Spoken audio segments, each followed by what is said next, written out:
Jadi kewajiban kita sebagai umat beliau, umat Nabi Muhammad sallallahu alaihi wasallam, memahami sejarahnya, sirahnya, mempelajari.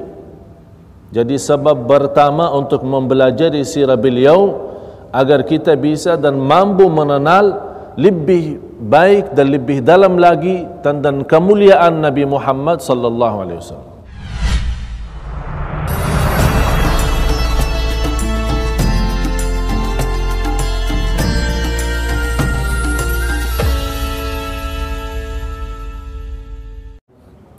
Assalamualaikum warahmatullahi wabarakatuh. Alhamdulillahi rabbil alamin wa ashhadu an la ilaha illallah wahdahu la syarika la waliyus salihin wa ashhadu anna sayyidana wa nabiyyana Muhammadan abdullahi wa rasuluhu as-sadiqul amin. Allahumma salli wa sallim wa barik ala sayyidina Muhammadin wa ala alihi wa sahbihi wa man tabi'ahum bi ihsanin ila yaumiddin. Subhanaka la ilma lana illa ma 'allamtana innaka antal alimul hakim. Maha suci Allah, saya tidak mempunyai ilmu apa-apa, hanya saja apa yang diberikan oleh Allah subhanahu wa ta'ala. Salah satu doa yang disunnahkan oleh Nabi kita Nabi Muhammad sallallahu alaihi wasallam habis salat subuh.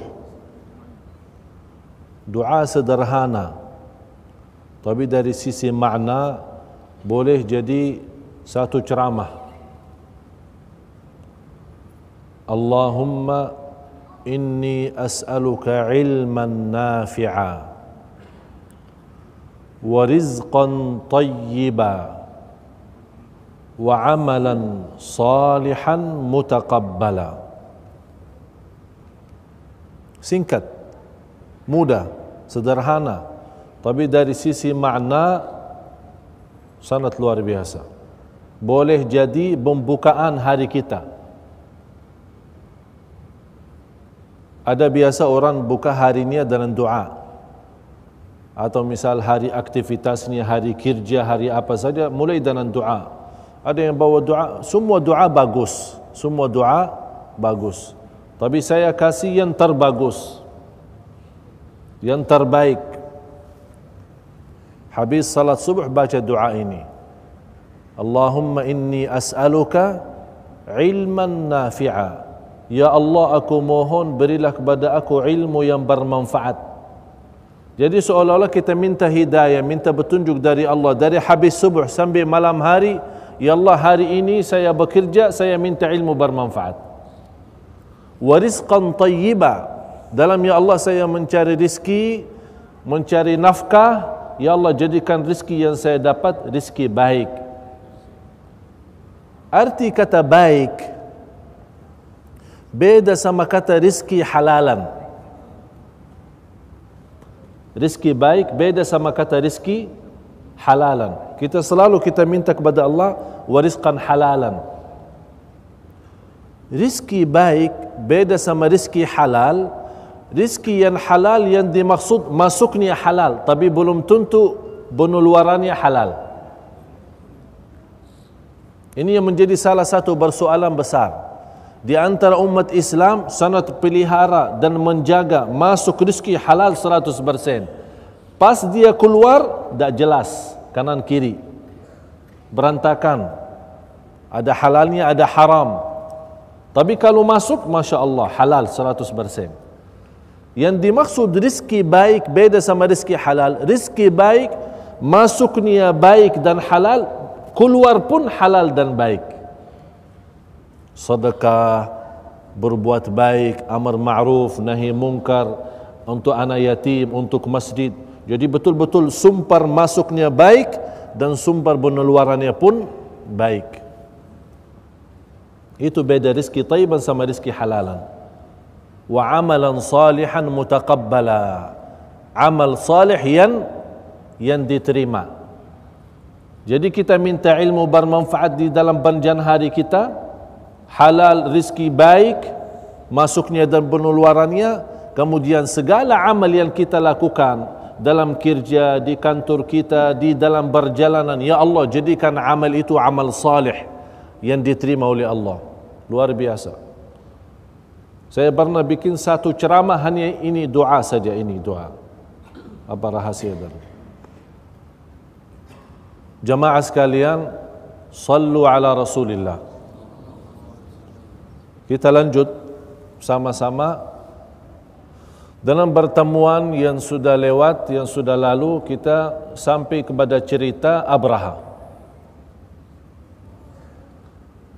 Dan kenapa Abraha itu mau menghancurkan Al-Ka'bah? Padahal Abraha itu tidak tahu Ka'bah, tidak tahu orang Arab, tidak tahu ada kota namanya Makkah, karena mereka di luar Jazirah Arab, lingkungan Arab.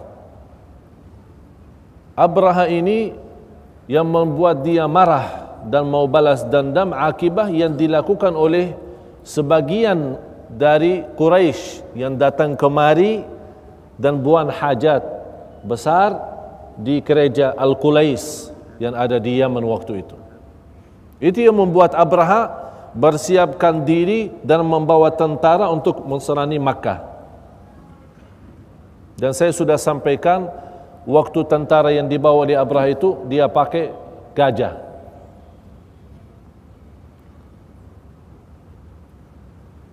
Abraha berjalan sampai ke Makkah. Tidak ada keluarga Arab dan tidak ada negeri, tidak ada kota yang berani lawan. Pasti orang yang lawan pasti kalah. Sampai ke mau dekat Ka'bah. Orang-orang semua datang kepada Abdul Muttalib, kakeknya Rasul. Abdul Muttalib kan orang-orang yang termasuk pemimpin Makkah, seorang raja di Makkah yang diikuti, dituruti dan juga dihormati. Langsung mereka datang, wahai Abdul Muttalib, tolonglah, ini ada masalah besar. Tentara yang amat besar yang kita tidak pernah tahu. Mereka datang mau niat untuk menghancurkan Al-Ka'bah. Sebelum Abraham mau menghancurkan Al-Ka'bah, Abdul Muttalib ini kakeknya Rasul punya harta sebagian dari unta. Orang Arab dulu harta yang termahal yang dimiliki oleh orang adalah unta. Jadi kalau ada orang Arab punya unta, oh ini kaya raya. Oleh karena itu jamaah sekalian, sering kita dengar hadis Rasulullah selalu bawa cerita unta. Seperti Rasulullah SAW bersabda kepada Sayyidina Ali bin Abi Talib, wahai Ali, la an yahdiyallahu bika rajulan wahidan khairul laka min humuran ni'am. Kalau berumpamaan ada seorang, anda beritahu hidayah, beri petunjuk, kasih tahu ilmu yang bermanfaat, kemudian dia menjadi orang baik, orang takwa, itu lebih baik di sisi Allah daripada orang memiliki banyak unta yang termahal. Jadi Rasul banyak hadis suka bawa cerita unta, memberikan gambaran. Karena unta itu di zaman mereka itu sangat berharga. Jadi Abraha ini sebelum masuk ke Makkah, lewati satu tempat yang ada banyak unta yang dimiliki oleh Abdul Muttalib. Langsung Abraha menyuruh ambil semua dia punya unta. Terus datang anak buahnya Abdul Muttalib ceritakan, ini inti punya unta sudah diambil, inti punya harta dicuri, ini masalah besar dan Ka'bah mau dihancur. Apa jawab beliau? Kata Abdul Muttalib, urusan unta saya punya, kalau Ka'bah bukan punya saya, urusan Allah. Langsung dia datang hadapi Abraha. Orang-orang lihat Abdul Muttalib sangat mengagungkan, orangnya tinggi, besar. Jadi orang melihat saja sudah luar biasa. Dilihat sama Abraha, langsung Abraha bangun berdiri mengagungkan Abdul Muttalib. Kata Abdul Muttalib, saya minta satu, unta saya kembalikan. Unta saya mana ini unta saya? Abraha heran, kok ini orang-orang datang punya masalah besar, pada dia bawa cerita Ka'bah dia malah cari unta. Abraha bingung. Abraha Pas pertama berdiri, habis cerita orang itu cari unta, dia duduk lagi. Oh, anak fikir inti jadi masalah Kaabah, inti fikir cerita unta. Apa jawab Abdul Muttalib apa kakeknya Rasul? Kata Abdul Muttalib, unta ini punya saya dan saya berhak untuk tuntut. Minta saya kembalikan. Tapi kalau soal Kaabah, saya angkat tangan, saya tidak bisa apa-apa. Allah saja. Inna lil baiti rabbun yahmih. Sebuah kata yang sudah dikenal dalam sejarah, kata Abdul Muttalib. Inna lil baiti rabban yahmih. Bait itu yang dimaksud Kaabah, punya Allah yang menjaganya, yang pelihara Allah. Udah, lepas. Unta diserahkan. Dia bawa unta dan menyuruh keluarganya suruh keluar dari Makkah. Kita tidak bisa, tidak berani lawan. Keluar semua. Akhirnya Makkah jadi sepi. Berjalan tentara Abraha dengan unta, dengan apa? Gajah. Gajah yang awal, yang besar, yang terbesar, namanya Mahmud. Dulu dalam sejarah, sekarang juga di negeri barat, malah sekarang umat Islam ikut-ikutan. Ya, dulu zaman jahiliyah, setiap binatang punya nama. Jadi unta dikasih nama, ini dikasih nama, gajah itu dikasih nama Mahmud. Nama bagus, tapi dia aja berbuat sesuatu yang tidak bagus. Jadi bertentangan dengan nama. Oleh karena itu, boleh anda berikan kepada anak nama bagus, tapi usahakan didikkan jadi anak bagus, anak salih. Jangan nama salih, tapi perbuatannya tidak salih. Ya, karena nama itu doa. Oleh karena itu Rasul mengajar kita milih nama yang bagus untuk anak kita, karena nama itu merubah doa. Dan dilarang Rasulullah SAW kita membawa nama yang tidak baik. Dan alhamdulillah saya bangga, masyarakat Brunei itu Masya Allah, semuanya nama bagus. Mudah-mudahan nama bagus, iman yang terbaik, amal salih yang diterima. Gajah Mahmud, sudah faham sekarang Mahmud ya. Kalau saya bilang Mahmud, dah usah bilang gajah. Mahmud sudah jalan menghadapi Kaabah. Begitu mendekati Al-Kaabah, berhenti. Ditusuk sama ini, dia punya tentara Abraha, ditusuk. Jalan. Kaabah tidak boleh. Ini sekarang Allah ikut. Allah yang urus sekarang. Sudah tidak ada urusan manusia, tapi Allah yang urus. Disitulah kekuasaan Allah datang. Mahmud kan ciptaan Allah. Gajah ciptaan Allah. Tidak bisa berbuat apa-apa. Tidak boleh kemana-mana kecuali dalam perintah kun fayakun. Terus duduk Mahmud. Berdiri, tidak ada. Dikasih makan, tidak ada. Di balik arah kepada Yaman, langsung jalan. Di balik arah ke Ka'bah, duduk lagi. Orang sudah pada bingung. Ada apa ini? Orang lagi ribut. Abraha dan tentara mengurus gajah supaya mau jalan ke arah Ka'bah. Masih mereka sibuk dan ribut untuk mengaturkan. Allah kirimkan ababil, burung.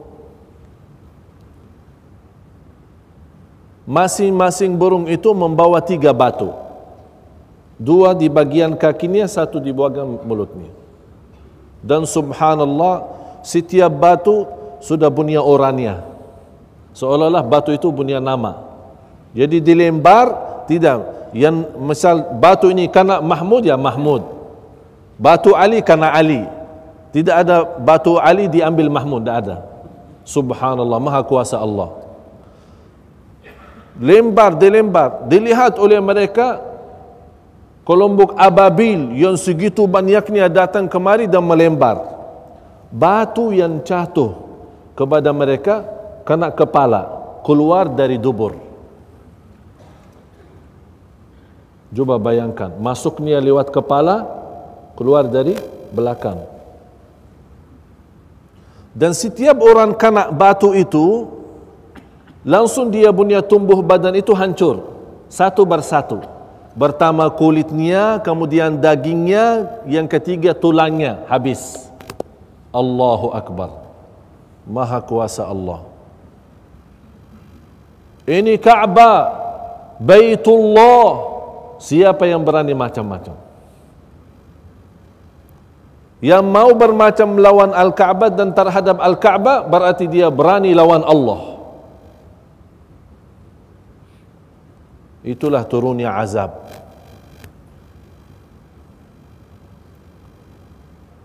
Habis peristiwa cerita Abraha ini sudah terkenal di seluruh dunia.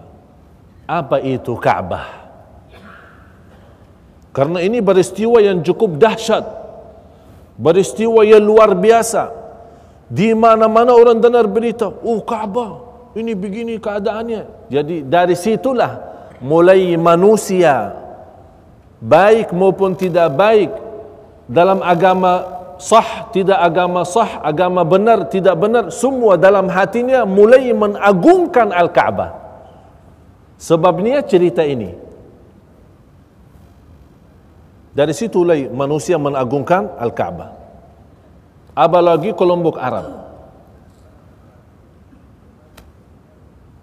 Akibatnya apa yang terjadi? Karena orang sudah mulai mengagungkan Al-Ka'bah, secara otomatis mengagungkan Quraisy. Kenapa diagungkan Quraisy? Karena Quraisy punya tugas untuk pelihara Ka'bah. Jadi sekarang nama Quraisy sudah mulai naik. Kalau sekarang zaman ini kita main saham, ada saham naik turun ya. Jadi saham Quraisy sudah naik. Sudah, Masya Allah. Jadi kalau ada orang Quraisy, sudah dihormati. Apa yang kata Quraisy? Sami'na wa ta'na. Itu zaman jahiliyah. Semua ikut apa yang diatur oleh Quraisy. Salah satu seorang yang namanya Amru ibnu Nufail, ada orang-orang jahiliyah, saking sudah Quraisy punya nama baik dan dihormati oleh semua manusia, diikuti aturan mereka. Bikin pilih batung-batung untuk disembah ikut sama manusia. Untuk tawaf tidak pakai baju apa-apa, ikut tawaf. Ini aturan Quraisy katanya. Udah, sami'na wa ta'na, Quraisy. Sangat luar biasa. Sambil lama-lama Amru ini membuat talbiyah baru. Labbaik Allahumma labbaik, labbaik la syarika laka labbaik, innal hamda wan ni'mata la syarika laka wal mulk illa syarikan huwa lak malaktahu wa ma malak. Ada tambahan ini. Oh, orang Arab lain, oh ini tambahan syirik. Tapi Quraisy sami'na wa ta'na. Udah syirik mau apa? Udah ikut-ikutan saja. Oleh karena itu kata Rasulullah SAW, salah satu orang yang terancam siksa di neraka itu Amr bin Nufail, karena dia rubah talbiyah, suka tambah di dalam talbiyahnya.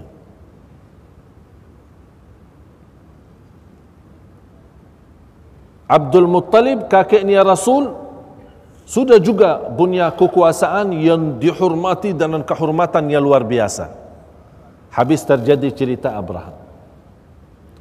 Saya tadi kan cerita kemarin, dalam pertemuan lalu, saya akan ceritakan bersoalan bagaimana Abdul Muttalib mempunyai kekuasaan di Makkah.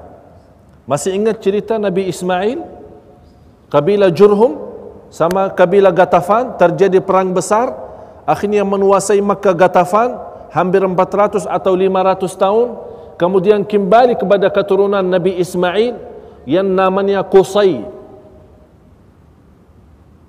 Sekarang harus kita hafal nama Rasulullah, Muhammad ibnu Abdullah ibnu Abdul Muttalib ibnu Hashim ibnu Abdi Manaf ibnu Qusay. Ini Qusay ini yang kita cari. Ini turunan Rasul. Bagaimana bisa kekuasaan Makkah kembali kepada keluarga Rasul? Kembali diambil oleh Qusay. Qusay salah satu keturunan Adnan. Adnan adalah anak daripada Nabi Ismail. Habis Qusay meninggal, diserahin kepada anaknya Abdul Manaf. Habis Abdul Manaf meninggal, diserahin kepada anaknya Hashim. Habis Hashim meninggal, diserahin kepada siapa? Abdul Muttalib. Habis Abdul Muttalib, diserahin kepada Abu Talib. Kalau kita kembali kepada nama Rasul, Muhammad ibnu Abdullah ibnu Abdul Muttalib ibnu Hashim ibnu Abdi Manaf ibnu Qusay dan seterusnya, ibnu Kilab, ibnu Ma'ad, ibnu Murrah sampai ibnu Adnan. Nama Rasulullah belum hafal. Kalau ditanya nama turunan keluarga hafal. Kakek nenek kita yang 7 yang sudah sekian tahun hafal. Sejarah mereka hafal. Rasulullah kita belum tahu. Malu kita sama Rasul. Malu. Nama saja belum tahu. Abdul Muttalib pernah lihat mimpi. Diberitahu lokasi Makkah dan lokasi Zamzam. Zaman Quraisy menghadapi satu masalah. Masalah air. Jamaah sekalian, sallu ala Rasulillah. Yang pertemuan lalu saya cerita Jurhum meredamkan air Zamzam, ditutupi dengan tanah. Karena dia melihat sudah tidak berani lawan Ghatafan, Ghatafan akan kuasai Makkah, pasti Ghatafan karena tidak ada air di Makkah, pasti tidak mungkin bisa lama, jadi boleh dia pergi. Ini yang membuat Jurhum menutupi sumber air Zamzam. Sampai datang zaman Quraisy, cari, ada cerita, ada Zamzam, mana Zamzam? Tidak ada. Dicari-cari sana sini sana dekat Ka'bah ini, tidak ada, tidak ada. Abdul Muttalib lihat mimpi. Dalam mimpi itu diberitahu di mana lokasi Zamzam. Sampai 3 malam berturut-turut. Ya Syaibah. Abdul Muttalib asalnya nama Syaibah. Nama Syaibah. Kenapa dinamakan Syaibah itu? Karena dia punya dalam rambut kepalanya di depan ini, di atas ini ada sedikit putih. Syaibah, dinamakan Syaibah. Dan ada cerita Abdul Muttalib, kenapa dinamakan Abdul Muttalib? Banyak jamaah sekalian, banyak cerita sebenarnya dalam sirah Rasul. Belum boleh sempat saya beritahu karena banyak isinya. Boleh 2 bulan, 3 bulan, 6 bulan belum habis kita punya belajar. Tapi saya memberikan hanya umum saja, singkat saja. Mudah-mudahan dari belajaran kita sama-sama lebih mencinta Rasul dan lebih mengagungkan Rasul dan bisa bersemangat untuk mengikuti sunnah Rasulullah sallallahu alaihi wasallam.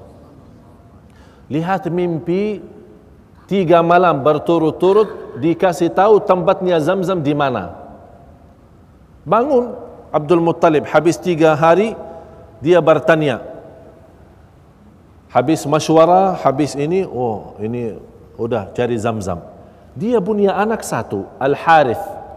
Dia punya anak namanya Al-Harith. Dia dan anaknya bawa alat untuk gali, terus pergi sesuai mimpi yang dia lihat. Habis ketemu dia mulai gali. Datang kelompok Quraisy yang lain. Oh, ada apa ini? Ini Zamzam. Oh, ini punya kita. Mulai ribut. Semua karena mereka tahu Zamzam itu cerita yang terbagus di negeri Arab. Jadi masing-masing mau memiliki diri untuk diri sendiri, untuk namanya dia, untuk keluarganya saja. Mulai ribut. Karena Abdul Muttalib dalam kondisi lemah, sudah tua, punya anak cuma 1, tak berani lawan mereka. Akhirnya dia berserah, ditinggal tempat. Dia bernazar, kalau Tuhan berikan saya anak banyak untuk menjadi keluarga yang kuat dan untuk mampu gali Zamzam, saya akan sembelih 1, kurban 1. Dalam takdir Allah memudahkan Abdul Muttalib punya anak banyak. 10 lelaki, 4 perempuan. Lelaki yang terbesar, yang paling besar Al-Harith. Kemudian ada Sayyidina Hamzah ibn Abdul Muttalib, kemudian Abu Talib, kemudian Al-Abbas ibn Abdul Muttalib, Quthum, kemudian Khijil, kemudian dari sisi perempuan juga ada Atika, ada Umaymah, ada Ummu Hakim, ada Barra, ada Arwa. Inilah keturunan Safiyah bint Abdul Muttalib, mulai banyak keturunan. Di antara anak-anak adalah Abdullah, bapaknya Rasul. Ini sekarang 10 anak kumpul. Dia ingat, habis dia sudah punya anak, balik lagi ke Zamzam, dia gali. Oleh karena itu, orang Arab punya tradisi dan adat harus berbanyak keluarga. Oleh karena itu, di negeri Arab itu mungkin lebih mudah diterima poligami. Jadi boleh istri 2, 3, 4. Kalau di Brunei belum boleh. Ustaz. Brunei ini berat. Apalagi belum boleh ya. Berat. Nanti marah istri pertama. Jadi kalau di negeri Arab itu, kenapa? Untuk menguatkan keluarga. Banyak anak, keluarga kuat. Jadi mudah untuk bernikah dengan istilah ta'addud, berbanyak istri. Akhirnya dengan keluarga diutuskan Abdul Muttalib, habis berhasil menggali Zamzam, dia ingat dia punya nazar. Sekarang sudah saya kuat, dalam kondisi kuat, punya kekuasaan. Sekarang harus saya wafa nazar, bayar nazar. Dia bawakan anaknya masywarah. Anakku sekalian, saya sudah bernazar. Kata anaknya, apa? Nazar sembelih salah satu dari antum. Oh, semua kaget. Ini nazar apa ini? Orang-orang mau dibunuh kita. Ini semua mana yang mau nih? Tidak ada yang berani. Haris itu jangan. Ini Abu Talib jangan. Abu Lahab jangan. Semua tidak mau. Akhirnya dibuat macam undian. Siapa yang dapat nama, dia yang disembelih. Terus dikumpulin nama, terus dilembar di hadapan Al-Ka'bah, jatuhnya kepada nama Abdullah. Terharu Abdul Muttalib karena dia paling sayang kepada Abdullah. Udah, jubah lagi. Dilembar lagi dan nama-nama. Keluar Abdullah lagi. Astaghfirullah. Ini masalah besar. Dan sifat orang Arab waktu itu, kalau janji harus tepat, tak boleh macam-macam.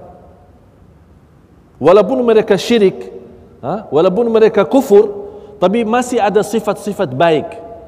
Tepat janji, akhlak mulia, silaturrahim, tidak suka kezaliman. Tapi ada zina, ada riba, ada yang lain, ada. Tapi kalau ada orang datang, tolong aku, ini ada orang zalimi saya, langsung dia pelihara. Walaupun dia jadi kurban, tak apa-apa, harus bela. Itu sifat mereka. Dilembar yang ketiga kali, jatuhnya juga Abdullah. Langsung dia bilang, udah basrah, mana Abdullah, sini ambil. Bawa pesunya langsung bawa Ka'bah. Datang Abu Talib. Wahai ayah, ini kasihan anak. Kalau nanti anda sembelih ini Abdullah, nanti akan menjadi sebuah sunnah dan kebiasaan di golongan Quraisy. Setiap orang punya anak 10, sembelih 1.